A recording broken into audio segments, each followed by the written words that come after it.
lu siapa? Hak lu ini motor siapa? Sampai buka motor gimana? Ayo ke kantor polisi. Lanjut, nggak ada. Nah, bagus. Ayo kantor polisi, ayo. Terus waktu mereka pada oke-oke segala macem, mereka cabut. Mereka kabur gitu. Yang artinya itu benar-benar kelihatan kalau mereka ini tolol.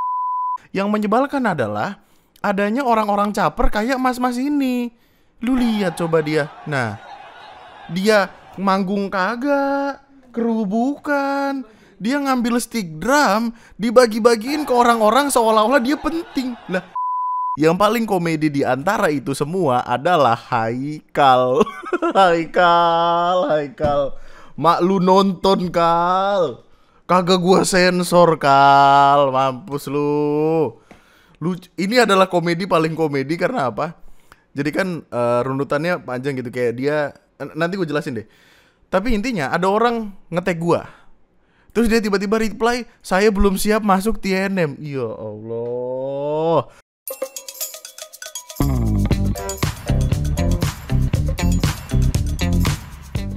Hai, selamat datang di video gua kali ini dan selamat datang kembali di TNM. Selamat datang kembali di pembahasan lainnya tentang apa-apa yang terjadi di internet, di mana gua rasa video kali ini tuh akan sedikit banyak ngebikin lu emosi, sedikit banyak ngebikin lu kesel sama apa-apa yang terjadi di internet. Soalnya pembahasannya tuh adalah tentang orang-orang yang seharusnya mereka tuh paham mana yang baik, mana yang enggak, mana yang bener, mana yang enggak, tapi mereka menolak untuk memahami itu. Sampai akhirnya menjadi sebuah perkara yang panjang sekali. Salah satunya kita bakal ngebahas tentang perkara VTuber yang lagi rame itu. Tapi sebelum kesini, biar gue mulai dengan perkara ini deh. Ada sebuah video sempat rame banget di TikTok, tapi videonya sempat ke take down, terus akhirnya dinaikin lagi. Perkaranya sendiri juga gue nggak tahu kenapa di take down sama TikTok, mungkin karena ada keributan di sana. Tapi yang kayak gini orang tuh harus tahu gitu, untuk jadi atensi tersendiri. Karena ini tuh sebutannya udah kayak begal di siang bolong gitu loh. Karena gini, kronologisnya dulu. Jadi ada dua orang lagi naik motor gitu.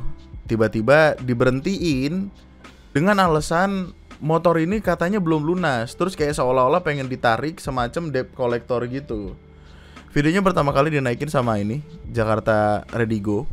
Dan kalau lu lihat di videonya, ini tuh banyak banget gitu loh men orangnya men. Alasan kita belum lunasin motor.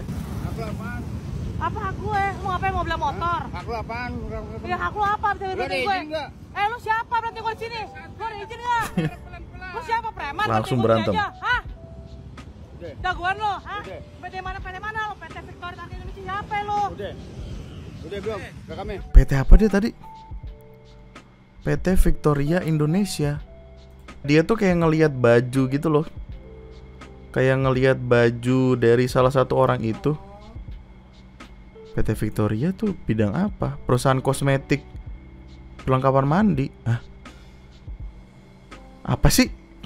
Ini bapak mau ngambil motor apa mau numpang mandi? Ya Allah, gimana sih? Bisa kita lihat kalau semuanya itu bermula lewat keributan gitu loh. Kayaknya cara terbaik adalah untuk yang kita ngegas duluan deh. Soalnya kalau kita baik-baik tuh takutnya malah dimanfaatkan gitu loh. Ini siapa lo? Udah belum? Rekamnya. Hah? Kanjang. Lu ngapain berarti gue tiba-tiba? Lu ngapain berarti gue Saya tiba-tiba? kerja. Gue ngapa dulu kerja apa? Lu siapa? Hak lu ini motor siapa? Sampai buka motor gimana? Ayo ke kantor polisi. Lanjut, nggak ada. Bener. Nah, bagus. Ayo kantor polisi, ayo. Bang, kantor polisi ya. Kantor polisi, gue nggak polisi. Enggak usah takut pikir gua rampok jadi gua Gue juga nggak peduli. Ayo kantor Gue polisi. lebih suka kantor polisi malah. Ya, ayo, bener ya? Bener, ayo sayang. Ayo kantor polisi, jangan cuma ngemeng doang. Padahal STNK dan BPKB. Nah, ini yang jadi masalah. Jadi sebenarnya SNK dan BPKB-nya tuh udah atas nama mereka. Ini dengan banyaknya hal-hal di internet tuh jadi kayak kita tuh sebenarnya harus nyari dua sisi dulu ya. Tapi mereka tuh yakin gitu kalau ini tuh atas nama mereka. Dan kocaknya adalah setelah kayak gitu, Udah, atas nama PT kita sendiri. Ayo, dia bener-bener yang ngotot gitu. Lu berarti gue ya anjing ya, lu siapa? lu anjing lu pikir rusak gua. Lu siapa berarti Lu gitu aja? anjing lu pikir lu enggak. Lu siapa? Enggak gini aja. Wah, kecot kan. Apa lu? Kecot kan? Nah, sama-sama ngevideoin tuh. Berhentiin saya ya. Kalian tiba-tiba berhentiin saya ya. Binatang lu anjing. Lu siapa? Berarti gue ngomong itu aja. Nah, intinya setelah semua keributan ini dan itu, akhirnya dua orang ini kan langsung ngajakin ke kantor polisi karena mungkin kondisi di situ udah rame kali ya. Langsung ngajakin ke kantor polisi. Terus waktu mereka pada oke-oke segala macem, mereka cabut. Mereka kabur gitu. Yang artinya itu benar-benar kelihatan kalau mereka ini tolol. Kok bisa lu ngajakin kantor polisi, ayo dicabut, padahal ramean gitu. Dan ini menakutkan, men. Ini harus diurus sama kepolisian gitu loh. Ini tuh, aduh. Iya jatuhnya kriminal, ini kayak begal siang hari, men. Bener-bener yang, apalagi kalau konteksnya tuh dua-duanya cewek, coba bayangin. Terus nggak berkutik di hadapan 4 motor, isinya laki-laki semua, mukanya garang-garang gitu, gimana? Preman kali nih. Bilang kita motor belum bayar, goblok. Gue seneng emosinya terpancarkan dengan baik. Gue senang sekali. Goblok, bagus. Berapa orang sih total? 4 orang ya. Jadi itu intinya dari sekian rentetan yang terjadi di video ini, bener-bener mencurigakan. Kelihatan banget kalau ini berusaha buat ngebegal siang-siang dengan alasan pura-pura si motor ini mati, padahal enggak. Dengan cara dia mengulur-ngulur waktu dengan sosok ngajak ribut, jadinya kan orang mikirnya yang aneh-aneh gitu. Bayar. Bener no Brian? Bayar lu nggak bayar lu mau. Nggak bayar gimana? Ini motor kantor gue. Ini motor company gue sendiri. Makanya itu bicara pelan-pelan biar Gue ini. punya SNK gue udah. Ya gimana orang bisa pelan-pelan ya? Dia ngeberhentiin ramean, mengintimidasi. Orang disuruh ngajak ngomong pelan-pelan gimana? Ngomong pelan-pelan tuh kalau misalkan anak lo lagi tidur di ruang tamu, ngomong pelan-pelan gitu. Pelan-pelan bang, anak siapa lagi tidur di situ? Gimana sih? Iya, dan memang seharusnya kalau misalkan pun itu debt collector beneran ya, ada aturan dari pihak kepolisian pokoknya yang nggak ngebolehin untuk diberhentiin di pinggir jalan, ngeberhentiin rame-rame gitu. Dari akun TikToknya sih sepertinya tidak ada update ya. Nggak tahu juga apakah pada akhirnya sudah diurus sama pihak kepolisian atau enggak. Tapi harusnya sih akan diurus ya. Maksudnya dengan wajahnya jelas kayak gini kok.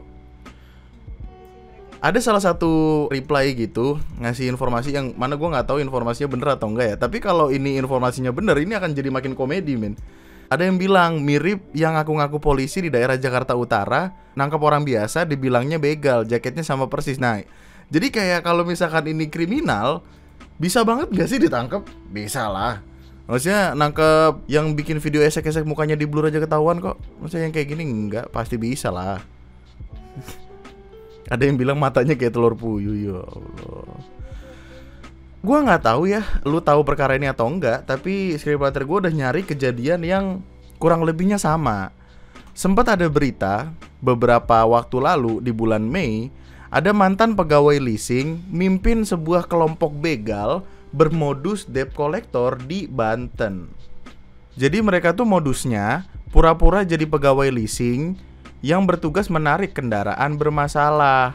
Padahal motor korban itu nggak nunggak, tapi bener-bener yang langsung diambil gitu. Jadi kayak mereka ada beberapanya yang ngebikin surat penarikan kendaraan palsu dan udah puluhan kali ngerampas kendaraan di jalan. Men, ini bahaya banget loh, men. Jadi kayak sebenarnya motor lu nggak apa-apa, tapi lu ketakutan karena intimidasi yang ada. Lu ketakutan sama banyaknya orang yang ngelihat ke arah lu, sampai akhirnya kayak lu lepas motor lu dan dibawa sama mereka gitu. Padahal nggak ada apa-apa. Dan cara yang dua orang tadi lakukan dengan langsung ngajakin berantem, itu adalah metode paling bagus, men.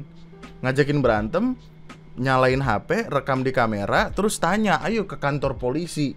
Itu udah cara paling mutakhir untuk mengalahkan mereka-mereka ini. Apalagi kalau misalkan tempat itu rame. Salah satu alasan kenapa dia berani buat ngajakin berantem kayaknya untuk ngebikin situasi situ jadi rame, untuk orang-orang ngebantuin dia. Dan itu adalah cara yang bagus untuk ditiru. Karena kalau misalkan yang kayak gini kayak gak ditangkap, men, bahaya banget, men. Coba lu bayangin kalau misalkan yang bawa motor ibu-ibu, katakanlah mak lu, adik lu, kakak lu. Bahaya banget ini, sumpah dah. Kan banyak alasan motor ini penuh ketakutan kan. Kayak katakanlah pajaknya mati lah, atau minjem punya temen lah. Sesimpel minjem punya temen aja tuh pasti ketakutannya luar biasa gitu. Makanya ini udah masuk sebagai kejahatan, begal bermodus debt collector. Ini beritanya banyak loh. Ini yang satu. Terus ini polisi kantongi identitas komplotan begal bermodus debt collector di Cipinang, Melayu. Tuh, ada yang di Banten, Cipinang, di Jogja bahkan. Sempat ada orang bikin video gitu di TikTok. Kenapa ya hidup di Jogja nggak aman? Sekitar jam 3 diberhentiin 4 orang. Mereka bawa motor sendiri-sendiri. Sampai kita kebut-kebutan tabrak-tabrakan. Sampai mereka nyabut kunci motorku pas aku naik motor ngebut. Jalan rame tapi nggak ada yang nolongin sama sekali. Padahal di depannya ada pos polisi. Tapi polisi, ya Allah, mereka ngejar dari Amplas sampai pasar. Alasan suruhan orang buat ngambil motor. Men, ini begal men. Well, kalau yang kayak gini kita nggak tahu ya. Maksudnya kalau yang Mbak ini gue nggak tahu kasusnya apa. Mungkin emang cicilannya nunggak atau. Tapi kayak intinya hati-hati di jalan men. Kalau misalnya lu ketemu orang-orang kayak gitu, pakai cara yang tadi, lu buat keramaian supaya orang-orang pada datang nyamperin, lu nyalain HP lu, videoin aja, dan ya udah aja ke kantor polisi. Kalau misalkan mereka takut, lu kejar, lu tendang biar jatuh, lu tanyain maksudnya apa gitu loh. Ini bahaya banget nih, sumpah bahaya banget, gila. Nah, tiba-tiba ganti studio, bingung gak lu? Gue juga bingung. Jadi gini, ceritanya tuh sebenarnya video ini itu naiknya tuh hari Minggu. Tapi di hari H ternyata saya sudah mendapatkan cukup informasi untuk membahas suatu perkara yang ternyata lebih kocak dari apa yang gue record sebelumnya. Jadi yang gue record sebelumnya gue gantikan dengan video ini, makanya tiba-tiba beda aja nih. Dan selamat datang di rumah. Ini adalah set yang mungkin nantinya akan lu lihat selama beberapa bulan ke depan sebelum akhirnya ganti studio lagi. Karena apa? Karena istri bawa lahiran guys, harus di rumah. Oke. Mungkin lu udah tahu dari judul kita akan ngebahas apa. Mungkin lu udah tahu kita bakal sedalam apa nanti ngomonginnya. Tapi seperti yang kita tahu bersama, gue yakin lu datang ke video ini gak pengen tahu-tahu banget, tapi lebih pengen nyari keributan-keributan yang terjadi. Emang lu tipikal tukang sayur, ibu-ibu tukang sayur tuh gak lu? Ada keributan dateng. Mana kocak banget lagi ini. Seperti yang lu tahu, beberapa waktu ke belakang itu sering banget ada konser gagal. Tahun ini sendiri aja tuh udah ada berapa banyak konser yang gagal bro. Dan itu menyebalkan sekali gitu untuk dilihat. Apalagi kan kita juga baru ngadepin kemarin kan perkara konser 1,5M tiba-tiba diembat, dimakan sendiri, matematikanya jelek, judol, pinjol. Gua nggak tahu pinjol atau enggak sih. Tapi dia pijet plus pakai duit konser, sedih banget. Sekarang loh, konser udah jalan setengah jalan, tiba-tiba diberhentiin atas alasan yang masih menjadi tanda tanya. Jadi biar gue berusaha runutkan apa yang terjadi. Namun sebelum itu kita ke konteksnya dulu. Jadi beberapa waktu lalu, 2 hari lalu sih lebih tepatnya, ini direcord tanggal 13 subuh-subuh, ada salah satu band metal yang udah ditunggu-tunggu kedatangannya. Udah sangat amat ditunggu sekali bahkan, karena terakhir band ini manggung di Indonesia itu pada tahun 2011. Nama bandnya adalah BMTH atau Bring Me The Horizon. Konser ini sendiri dibikin sama atau diadain, dipromotorin sama Revel Entertainment, sebuah apa sih namanya? Sebuah promotor yang emang kayak baru 2020 gak sih? IG-nya baru, pokoknya kayak terlihat baru gitu, tapi kayak dia udah megang masanya band-band metal tuh kayak cukup bagus gitu. Kayak kemarin apa Hammer Sonic dibikin sama dia, diadain sama dia segala macem lah. Jadi kayak orang tuh ekspektasinya tinggi sekali. Acaranya sendiri diadain seharusnya diadain 2 hari, yaitu tanggal 10 dan tanggal 11. Lokasinya ada di Ancol Indoor Stadium. Sebenarnya tuh namanya apa ya? Beach City International Stadium Ancol lantai 2. Nah ini lantai 2 nih akan jadi masalah ini nanti. Cuman kita bahas nanti deh. Ini kita lihat dulu perkaranya. Kalau lu pengen beli tiketnya waktu itu, harga tiket yang disediakan itu nggak main-main sebenarnya. Misalnya festival A dan B itu kayak 27 sama 2,5. Ini harga yang sangat cukup untuk DP Beat atau NMAX ya. Tapi kan kita balik lagi, maksudnya ini sentimental value gitu. Orang kan menghargainya beda-beda. Dan tadi gue dengar sama Ara, ini tuh harga yang worth it sekali untuk mendengarkan konser band luar, masanya cukup banyak dan metal. Gitu. Gue juga nggak tahu itu kenapa. Tapi paling murahnya itu 1.250, 1.250.000. Cuman tiba-tiba seperti yang lu tahu di internet, di TikTok, di Twitter, di Instagram, konsernya tuh kacau. Tiba-tiba rame, tiba-tiba rusuh, ada apakah gerangan? Sebenarnya bisa kita mulai dari masuknya dulu deh. Kayak kalau lu lihat ya, ini ada video dari kesayanganmu, masya Allah. Apa namanya? Ketika masuk aja, ini tuh udah berebutan, udah rada-rada nggak kondusif gitu. Maksudnya panitia tuh bahkan tidak bisa menangani sebegitu banyaknya massa yang lewat. Salah satu alasannya mungkin gini, kayak ini kan dibikin kayak semacam zigzag gitu kan. Lu tau kan apa kayak semacam tiket, kalau mau beli tiket bioskop kan juga kayak gini kan ya. Kalau beli di tempat gitu. Jadi kayak dari sini ke sini maksudnya dibikin zigzag biar ada antriannya. Tapi mungkin karena udah terlalu lama atau kurang informasi atau apa, jadi banyak yang nyelip-nyelip kayak gini. Karena banyak yang nyelip-nyelip, ya lu tahu mental orang Indonesia kan, kalau misalkan ada satu orang bikin kekacauan yang lain ngikut kan. Terus ya udah jadinya rusuh, riweh. Dan ya udah nih ditabrak-tabrakin aja nih. Kagak peduli ada zigzag-zigzagan, bodo amat, tabrak-tabrakin aja gitu. Entah karena panitianya kurang sigap, entah karena penontonnya kurang informasi, tapi kayaknya berantakan banget lah dari mulainya aja. Cuma mungkin itu perkara lain, tapi yang sebener-benernya bikin orang kesel adalah penampilan di hari pertama. Gini, seharusnya BMTH itu nyanyiin sekitar 20 lagu. Dari setlistnya sih kayak ada 20 lagu ya. Tapi baru di lagu yang ke-11, di lagu Die For You, itu konsernya diberhentiin. Tiba-tiba berhenti aja nih. Alasannya apa? Banyak. Gue tuh udah muter-muter di internet ya, nyari tahu alasan awal, alasan akhir.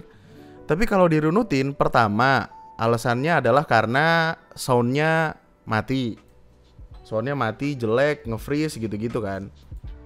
Nih.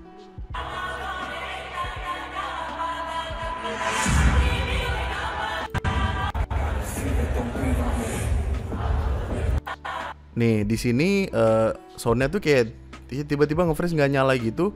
Terus orang-orang di sana tuh masih kayak positive thinking gitu. Orang-orang di sana masih mikir kalau ini adalah bagian dari act-nya mereka untuk ngebikin penonton-penonton pada nyanyi. Ternyata rusak. Sedih. Iya, terus orang pada singelong kan. Tuh, yang nyanyi penonton semua tuh. Nih awal pertama ya. Salah satu masalahnya adalah ini. Pas lagi intro, tiba-tiba sequencer sama gitar mati. Kirain gimmick. Mereka turun dari panggung tapi nggak lama, sekitar 3 menit naik lagi. 3 lagu kemudian pas Die For You, mic-nya kedengeran kayak elep-elepan suaranya. Pas lagu mau habis, visual nge-freeze. Jadi kayak udah mas soundnya mati, visualnya diem. Kan orang jadi bingung, ini apa yang terjadi?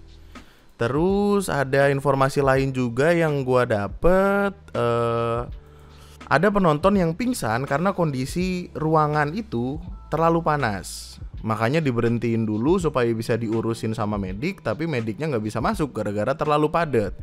Kemal Palevi juga sempat bilang kalau di tengah-tengah berhenti istirahat saking panasnya, bahkan banyak yang pingsan, dan saking padatnya penonton medik nggak bisa masuk.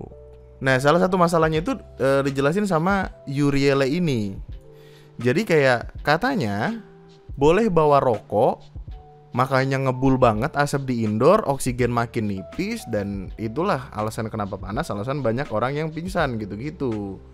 Waktu dilihat di peraturannya ada aturan gini, rokok yang sudah terbuka termasuk produk lain yang mengandung nikotin, setiap orang hanya diizinkan membawa 1 bungkus rokok yang masih tersegel. Ini maksudnya apa? Nih aturan aneh mana ini? Maksudnya kalau enggak gitu sekalian gitu loh, biar jelas gitu. Kalau misalkan ada rokok tampol, udah gitu selesai. Ngapain bikin aturan-aturan kayak gini? Perlu diingat, ini tuh indoor men. Lantai 2. Bukan yang di ruang terbuka terus orang bisa kayak basbus hilang ke langit gitu, enggak. Dan yang namanya konser konser apa lagu-lagu metal ya pasti ramai dong, pasti sangat seru sekali. Tapi intinya awalnya karena permasalahan tadi akhirnya Oli mutusin buat ya cabut. Tiba-tiba Oli aja nih, akrab sekali, kenal kagak, tahu juga baru ini. Oli. Bang Oli. Nah, Bang Oli ini akhirnya turun panggung gitu. Soal bermasalah, semua personil pada bubar, terus akhirnya pada turun ke belakang panggung. Nah, karena ngelihat ada video dia balik ke belakang panggung, orang-orang di sini mikirnya Olinya ngambek. Dari situlah kalimat Olinya ngambek itu keluar. Oli ngambek, wah. Oli samping. Wah. Pokoknya inilah itulah segala macem. Banyak banget orang yang akhirnya berspekulasi tentang apa yang mengakibatkan konser ini gagal. Kita belum ke masalah utamanya ya, kita masih runutannya itu pokoknya malam itu orang-orang pada bingung. Setelah itu orang-orang kan pada bertanya-tanya kan ini apa yang terjadi segala macem. Tiba-tiba pihak promotornya melalui ini sih yang Rafael itu nggak sih? Yang punya ya. Dia naik ke atas panggung terus ngasih tahu kalau konsernya di stop. Kita punya masalah di stage. Jadi kita harus stop show-nya malam ini. Besar-besarnya. Mohon maaf sih besar. Boleh keluar dengan tenang, dengan aman. Jadi kita harus stop malam ini. Yang orang gak suka dari ini adalah chill. Anak kecil gitu. Orang tuh kesel banget dengernya. Kenapa dia tidak menjelaskan secara terperinci apa masalahnya daripada nyuruh orang chill gitu. Kan jadi kayak terjadilah kebingungan di sana, dan karena kebingungan itu ya orang marah. Lu lihat orang pada marah-marah semua, men. Langsung dilemparin botol kan. Botol kemana-mana tuh. Langsung marah-marah. Oh, dan botol yang dilempar adalah botol sponsor. Wah, mantap tuh. Coca-Cola. Dan ya udah, orang tuh pada akhirnya semarah itu, marah banget di hari pertama ini. Karena kan ini baru 11 lagu ya. Dan gua denger-dengar menurut orang yang benar-benar dengerin BMTA-nya sendiri, lagu yang bagus-bagus banget itu baru bakal keluar di akhir-akhir, di ujung-ujung. Jadi kayak kekesalan mereka bertambah tuh. Harusnya dengerin lagu yang mereka suka banget udah ditaruh di ujung sebagai penutup. Kan biasanya emang penutup kan selalu yang paling oke kan dari lagunya siapapun penampil kan. Karena itu mereka langsung marah-marah. Dan marah-marahnya itu yang ngamuk banget loh. Gue tuh sempet ngeliat tweetnya ini kan, Joko Kolping kan. Joko Kolping tuh kayak jauh-jauh dari Semarang ke Jakarta cuma buat konser BMTH, bayar tiket konser mahal, belum sama tiket transport akomodasi. Endingnya malah diberhentiin tengah konser. Kecewa berat sih. Ya Allah, kasihan Joko Kolping bro, sedih. Dan sayangnya tidak semua orang selegowo Joko Kolping. Ada yang langsung naik-naik ke atas panggung marah-marah ngamuk. Nih chaos banget. Ini tirai buat apa ya? Wah, si tirai ininya dibongkar, dijatuhin sambil teriak refund karena ya nggak terima mungkin. Terus mulai langsung pada naik ke atas panggung. Mas jagoan. Kita nggak tahu dari mana. Oh, ini ada security-nya juga ikutan naik untuk berusaha nurunin mereka ini. Karena ya rusuh banget bro, rame banget gitu. Awalnya di sini terdengar kabar yang tidak mengenakan, yaitu kayak drum dihancurin, alat-alat musik dihancurin gitu-gitu. Makanya orang yang ngelihatnya juga jadi makin marah-marah. Lu lihat coba begitu. Tiba-tiba aja digebuk-gebukin gitu. Si keren banget tuh. Ya. Abang ngapain sih abang tuh? Segitu gimana sih? Nah abang. Masalahnya ini tuh petugas keamanannya tuh sampai nyerah gitu loh. Sampai nyerah karena ya gimana, orangnya banyak. Pak, gimana Pak? Penonton udah masuk ke panggung Pak. Emang gak ada arahan dari promotor Pak? Iya langsung gitu doang ya. Nggak ada instruksi. Oh miring. Nah ini baru keluar penjelasan dikit-dikit. Ini nanti akan kita lanjutin. Cuman intinya tuh rusuhnya tuh yang rusuh banget gitu loh. Rusuh bangetnya tuh, coba lu lihat sampai kayak gini. 6 tahun gua apa nih? 6 tahun gua tunggu AJG. Wah bagus tuh, masih sopan ya. Aduh kacau banget. Yang menyebalkan adalah adanya orang-orang caper kayak mas-mas ini. Lu lihat coba dia. Nah, dia manggung kagak, kru bukan. Dia ngambil stick drum, dibagi-bagiin ke orang-orang seolah-olah dia penting. Lah, dilempar bro. Lah si keren. Lah, aneh banget sumpah ada orang-orang ini. Kenapa sih? Ada. Aneh. Ada yang ngambilin stick, ada yang sosokan gebuk-gebukin drum. Alah, simbalnya kan dipukul-pukul gitu kan. Ada yang mukul pakai sepatu juga. Kayak yang biar apa begitu? Maksud gue kayak yang aduh. Cuman yang paling komedi di antara itu semua adalah Haikal. Haikal. Mak lu nonton Kal. Kagak gua sensor Kal. Mampus lu. Ini adalah komedi paling komedi karena apa? Jadi kan runutannya panjang gitu kayak dia. Nanti gue jelasin deh. Tapi intinya ada orang nge-tag gua. Terus dia tiba-tiba reply, "Saya belum siap masuk TNM." Ya Allah. Haikal. Kan ada yang gitu kan, ada yang mention, "Bang gitu. Please gue belum siap masuk TNM," dan digibahin temen gue pas ngopi.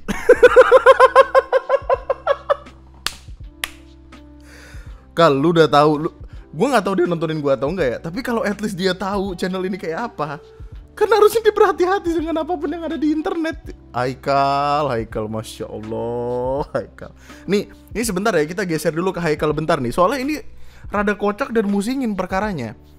Jadi kan gini, dia itu setelah orang-orang di internet ngeliat kalau konsernya berubah jadi kerusuhan, terus orang naik ke atas panggung segala macem, drum dipukul-pukulin, tiba-tiba foto sama mic, tiba-tiba Haikal dengan jiwa komedi yang cukup menantang ngebikin story kayak gini. "Bubar guys, Ravelnya kayak BTW jual stand mic-nya Mang Oli nih." Niatnya bercanda, tapi kan orang di internet gak semuanya bisa nerima bercandaan. Dimaki-makilah dia di Twitter. Orang langsung bilang kayak, "Oh ini nih SDM Indonesia, setiap manusia punya kekurangan. Kita lihat kamu kurangnya apa? Kurang otak." Jamet yang warnain rambut pakai Sasa. Ya Allah, mecin Sasa. Astaga, Haikal. Orang kan jadi kayak nggak ngeh gitu dia lagi bercanda atau enggak. Sampai akhirnya karena si Haikal ini nggak main Twitter, dia pun tahu perkaranya sendiri dari temennya. Temen-temennya dia ngasih tahu kalau lu viral di Twitter nih. Gua kan gak punya Twitter. Terus dia buka Twitter, rame. Akhirnya dia bikin klarifikasi. Haikal klarifikasi. Mantap. Saya pemilik dari akun Instagram atau Paslal Haikal. Di sini saya akan menjelaskan kejadian yang sebenarnya dan beberapa bukti-bukti dari apa yang saya ucapkan. Nah, cuman Gua harus memberikan apresiasi gua terhadap klarifikasi ini. Karena apa ya, gue nggak tahu berapa banyak video klarifikasi YouTuber, TikToker, selebgram atau siapapun yang udah dia tonton, tapi klarifikasinya dia runut sekali, bagus sekali, dan benar-benar mengklarifikasi sesuatunya sampai selesai. Jadi kayak orang-orang tuh bahkan di Twitter respect sama dia. Gokil Haikal, respect. Lucu banget. Klarifikasi itu bagus men. Jadi kayak dia ngasih kronologi dulu. Intinya dia nonton terus setelah setelah dibubarin, setelah disuruh pulang itu dia ngatain Ravel. Yang mana emang bener karena emang Ravel Entertainment-nya lah yang seharusnya bertanggung jawab atas perkaranya sendiri. Terus Setelah beberapa saat, dia nanya sama security di dekat pagar, kenapa konser diberhentiin. Nah, security-nya nggak tahu apa-apa. Terus akhirnya minta pihak Revel ngejelasin. Terus dikasih tahu kalau acara diakhirin karena beberapa sebab, kayak Oliver bad mood gara-gara sound mati, sampai venue yang rasanya tuh geter. Terus setelah itu dia ngeliat orang yang naik ke stage lagi foto-foto sama mic-nya Oliver. Dan seperti orang Indonesia yang lain, kayak katakanlah ada orang ngelanggar lalu lintas aja loh yang di belakangnya ngikut. Ini kan dia juga mungkin penasaran gitu. Terus penasaran dia nanya sama security, boleh nggak buat foto sama stand mic-nya? Security-nya ngizinin dengan catatan tidak merusak.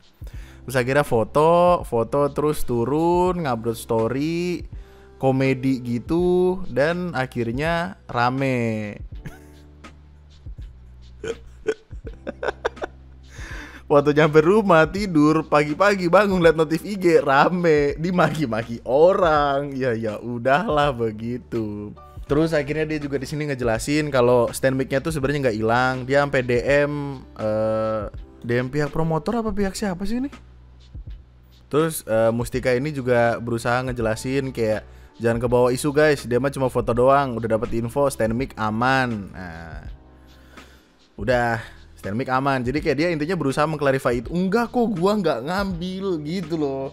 Tapi runutannya panjang juga. Dia sampai, gue yakin dia panik banget. Gue yakin dia posisi bangun tidur, ngelihat notif IG tiba-tiba selebgram guys gitu. Terus kayak langsung klarifikasi segala macam, ngechat-ngechatin orang. Sampai akhirnya ya dapat keputusan, kepastian kalau semisal stand mic-nya ini aman, nggak ada yang bermasalah gitu. Terus di sini juga dia minta maaf, ya Allah. Mantap Haikal. Enggak apa-apa Haikal, lu masuk sini kagak dimaki-maki banget tuh. Cuman yang gue bingungin adalah kalau orang bikin salah Haikal, kalau seseorang, tapi hitungannya salah nggak sih? Ketika penegak hukum di tempat itu, which is security bilang kayak boleh asal nggak dirusak, harusnya nggak apa-apa ya? Nggak jadi Haikal, lu nggak apa-apa, santai, chill, mantap, respect. Diomongin tetap, tapi nggak apa-apa, respect. Lucu banget Haikal aja. Aduh.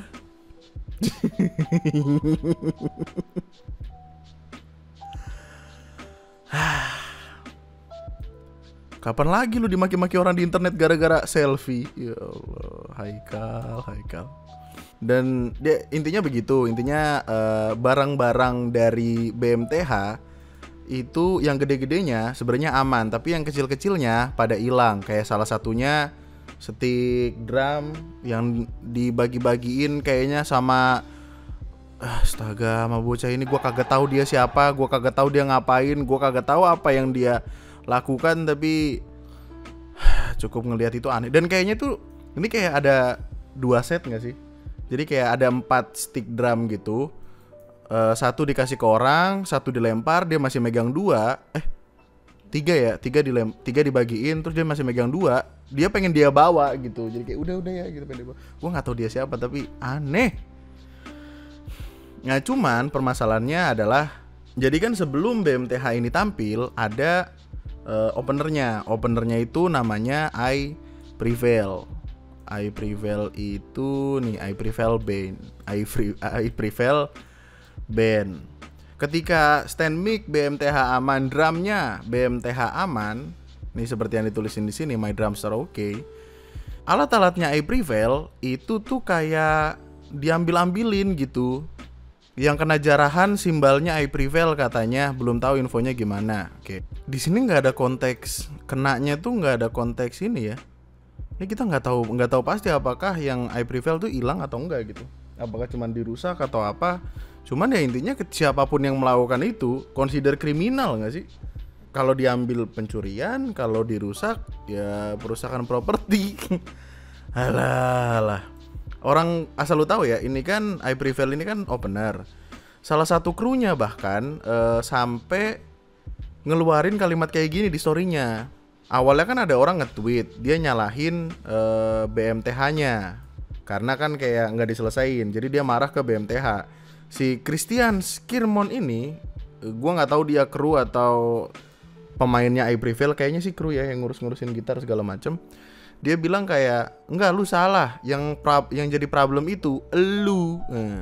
Salah, inilah alasan kenapa band nggak pernah balik ke negara lu. Indonesia bakal belajar, dapat pelajaran keras karena ini semua nakutin. Dia happy bisa keluar tepat waktu gitu-gitulah. Intinya kayak seolah-olah Indo tuh kayak pengen di blacklist banget gitu loh. Jadi kayak pertanyaannya tuh jadi banyak. Dan ya pada akhirnya di Instagramnya Revel Entertainment yang komentarnya ditutup ini karena pasti isinya akan marah-marah doang. Mereka bilang akan bertanggung jawab atas kerugian kekurangan setlist penampil utama di show hari pertama. Awalnya nih begini, awalnya ya. Karena orang tuh kayak masih berusaha positive thinking. Dan kejadian ini itu ketika kita lagi record video yang lain ya. Video yang harusnya naik hari ini, hari Minggu. Makanya kayak gue tahan-tahan dulu nih, takutnya nanti ada update. Tiba-tiba Sabtu sebelum keputusan hari kedua, tiba-tiba ada info kalau Revel Entertainment ngebatalin hari keduanya. Awalnya orang udah positive thinking hari kedua masih bisa, ternyata tidak. Dikarenakan kendala teknis, lagi-lagi kurangnya informasi kepada orang-orang yang udah ngeluarin duit. Dan ini berbahaya sekali. Apalagi kalau orang-orang ini udah katakanlah mesen tiket pesawat, mesen tiket hotel. Itu buat apa? Kan itu buat nonton ini. Kalau misalkan kagak datang gimana? Kalau hari pertama oke lah, mungkin masih ada, nggak terlalu pahit-pahit banget karena udah sempet nonton gitu meskipun baru 11 lagu. Tapi kalau yang hari kedua gimana? Katakanlah orang udah nyampe Jakarta tiba-tiba disuruh pulang lagi, kagak dapat apa-apa, cuma dapat Ancol. Nah, masuk Dupan tiba-tiba, kasian bro. Lu lihat Upi itu bahkan sempat marah-marah deh, seinget gua. Sumpah kecewa banget rasanya, kayak udah prepare ini itu nungguin bertahun-tahun, ujung-ujungnya cuma lihat di YouTube. Ya Allah, Upi kasihan banget bro. Lu bayangin ada berapa banyak Upi yang lain yang udah ngeluarin duit. Meskipun pada akhirnya kalimatnya akan di refund. Jadi kayak hari pertama mungkin di refund berapa persen gitu, hari kedua di refund semuanya, kita nggak tahu. Tapi kan seperti yang kita tahu bersama, prosesnya ribet. Ada berapa banyak konser yang gagal tapi refundnya tuh jadi ditunda-tunda lah, kagak diterima-terima segala macem. Hele. Orang ya jadinya isinya marah-marah. Cuman yang orang jadi perhatiin adalah kelakuan orang-orang yang ketika emosi segala beginian ditebalikin. Pagar pembatas lo ini. Kenapa ya? Kekecewaannya terasa banget atau gimana gitu kayak. Gak paham lagi gue. Itu pada megang rokok. Lah, perasaan ruangan tertutup. Ya Allah, Tuhan. Pantas yang di dalam pada kepanasan ngap-ngap. Kabar terakhir yang gue dapet intinya adalah klarifikasi dari Olivernya sendiri selaku vokalis. Dan penjelasannya itu sangat sederhana. Ini pakai bahasa Inggris ya, kita translate aja. Halo guys, enggak. Jadi alasannya sendiri adalah karena dia ngerasa panggung itu tuh getar, goyang gitu. Dan goyangnya tuh kelihatan banget sampai screen atau layar gitu juga ikutan goyang, sound ikutan goyang, dan berasa banget ketika dia di atas. Takutnya ketika nanti dilanjutin terus akan terjadi hal-hal yang tidak diinginkan. Apalagi kalau hal yang tidak diinginkan tersebut itu kena ke penonton. Kasihan penonton kalau misalkan kenapa-napa, niatnya mau seneng-seneng tiba-tiba jadi kayak gitu. Jadi kayak sebenarnya yang dia pikirin adalah keselamatan penonton. Dan dia kecewanya sama promotor. Dan kalau lu lihat tadi tuh gue kayak sempat nemu gitu loh, ada fotonya. Aduh, gue nggak nemu guys, tapi intinya ada ini deh. Jadi kayak ada foto dari bagian bawah, dari lantai 1 di foto ke lantai 2-nya, dan kayak konstruksinya tuh kayak nggak dibuat untuk menampung loncatan-loncatan orang sembarangan gitu deh intinya. Jadi kayak berbahaya banget. Dan oleh karena itu yang dipertanyakan juga adalah ini bagaimana kok bisa promotornya memilih tempat seperti ini, kan itu yang jadi pertanyaan gitu loh. Jadi kayak orang tuh nggak bisa nyalahin BMTH-nya. Yang disalahkan tentu saja adalah promotornya. Orang sampai nih nulis foto Rafael kental, nah gitu. Saking marahnya gitu, karena ya promotornya lah yang harus bertanggung jawab. Apakah nanti ini akan rugi? Ya tentu saja, karena kan duit yang nonton pasti bakal dibalikin. Yang hari pertama setengah mungkin. Jadi kayak ya udah aja gitu. Udah sih gitu doang.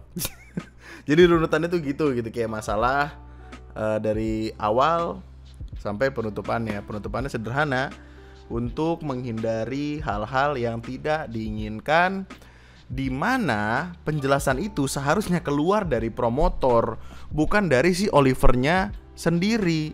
Masalahnya ketika yang ngomong ini harus Olivernya sendiri, pihak promotornya masa cuman bilang kayak kesalahan teknis?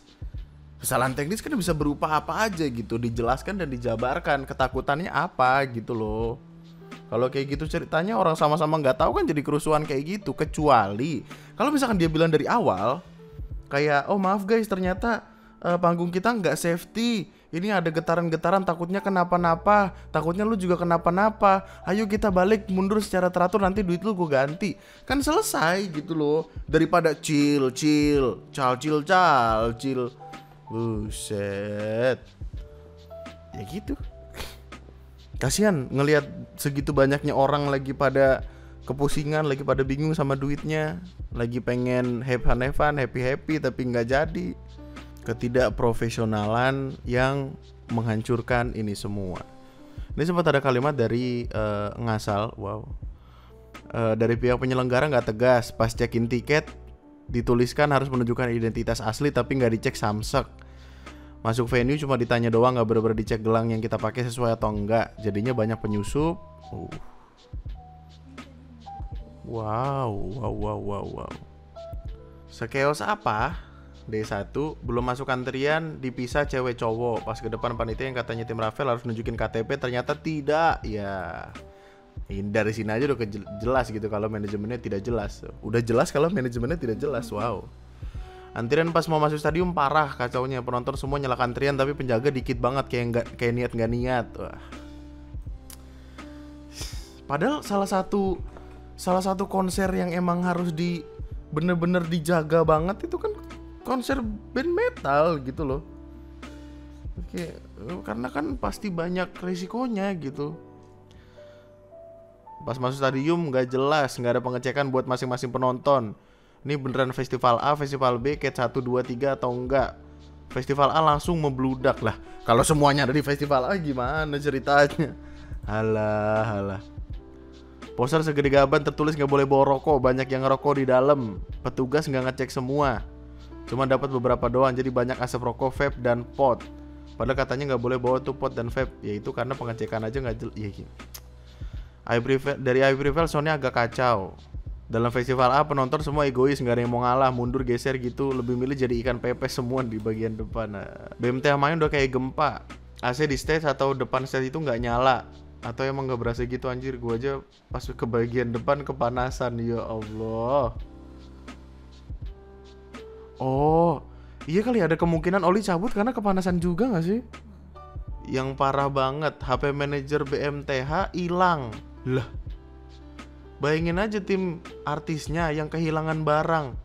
Penonton timnya sampai nyari keliling dan sekitar penonton sambil bawa senter pas mereka yang kata Rafael mau istirahat dulu. Lah, tiba-tiba Rafael ngabarin BMTH nggak lanjut, ngamuk penonton ngancurin set sampai ke alat-alat. Ya Allah, kok bisa HP manajer hilang? Emang kagak jelas. Rafael sekarang bukan Haikal, Rafael nggak gue sensor Vel. Ya Allah. Udah ya gitu ya. Ya semoga jelas sejelas-jelasnya. Semoga kita nggak ada cara buat nge-free band itu sih. Pastikan konser yang lu datangi itu promotornya jelas. Nah udah sesimpel itu ya. gue sih capek kalau misalkan niatnya pengen seneng-seneng malah jadi hidup penuh liku-liku. Rugi lah, maksudnya itu kan dari kapan itu? Bukanya Agustus. Udah nungguin lama-lama, kagak jadi nonton, sedihnya kayak apa bang? Ya Allah, kayak dikasih harapan tapi hilang. Di PHP-innya sama promotor. Untuk ada konser di lantai 2 aja gue bingung banget. Tapi ya harusnya udah ke cover semuanya. Kalau misalkan ada yang kurang lo bisa tambahin di kolom komentar di bawah. Intinya respect Haikal. kita masih bingung soal Haikal tuh bener apa salah gitu. Jadi kayak ayo tentukan Haikal salah atau benar. Itu aja untuk video kali ini. Lu bisa tulis opini dan pendapat lu di kolom komentar di bawah. Lu bisa cari sosial media gue di Lunatic Twister. Kalau lu misalkan pengen ngetek-ngetekin gue kayak lu ngetek Haikal, bisa dilakukan. Dan jangan lupa subscribe untuk mengisi hari-harimu yang happy sekali itu. Tetaplah bahagia, tetaplah baik-baik saja. Dan tolong youtuber-youtuber bikinlah klarifikasi seperti Haikal. Gue Andri sekian dan terima kasih semuanya. Selamat malam, bye-bye.